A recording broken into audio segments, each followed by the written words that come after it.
C'est ça le problème à Marianne. Je disais, une démographie qui ne peut plus se faire, où l'état civil compte que des décès. Nous sommes tous les quatre liés à l'éventualité, comme la roulette russe, d'un hélico qui viendra nous chercher si un problème grave. On est arrivé à un stade aujourd'hui où on est français, on est guadeloupéen, on est une île à côté, il n'y a pas de médecin.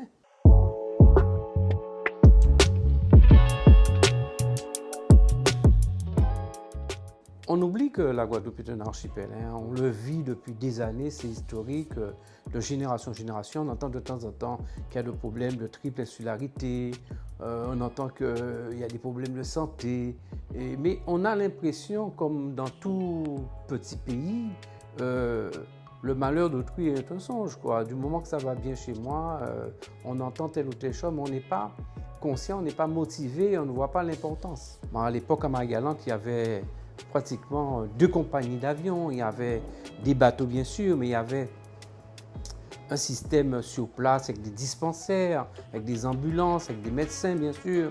Il y avait aussi un bloc opératoire qui fonctionnait, il y avait la clinique Saint-Christophe qui fonctionne toujours, et il y avait aussi l'hôpital Sainte-Marie. Je pense qu'au niveau aussi des îles autour, ça fonctionnait plus ou moins. La situation de Marie-Galante, je dis, bien, il y a des médecins, mais il n'y a pas de spécialistes. Les spécialistes viennent de temps en temps, mais le problème, c'est le fait de ne pas pouvoir naître à Marie-Galante, et aussi le problème du bloc opératoire. Or, on veut faire de l'événementiel. Terre de haut et terre de bas, il y a un médecin pour terre de haut et terre de bas. Donc, le médecin qui va ausculter du monde fait 2 jours à terre de haut, 2 jours à terre de bas. Ça veut dire que si la terre de bas, quelqu'un est malade, il doit avoir un médecin, la personne est obligée d'attendre. S'il y a une urgence, comment on fait? Il faut appeler l'hélico et là, voir comment on pourrait faire. Donc, ça cause réellement un problème. Et pour la désirade, c'est pire.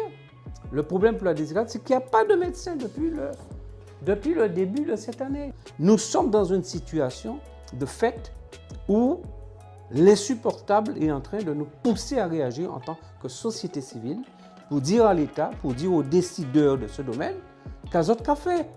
On ne peut pas plus longtemps fonctionner, regarder une île agonir ou des îles où les îles sont en train d'agonir avec des problèmes liés au phénomène de santé et sans rien faire.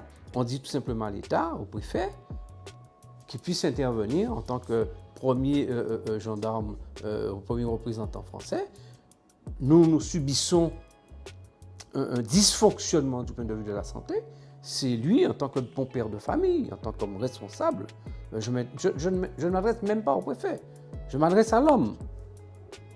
On ne peut pas avoir des responsabilités aussi haut niveau dans un pays, entendre ce genre de choses et ne pas mettre les gens autour d'une table pour régler ce problème-là. C'est quand même une urgence. Ou à moins que moi, je suis en train de me faire, je ne sais plus, dans la tête, et nous sommes complètement à côté de la plaque. Nous sommes dans un monde dépourvu de bon sens, je dirais de rectitude et de verticalité.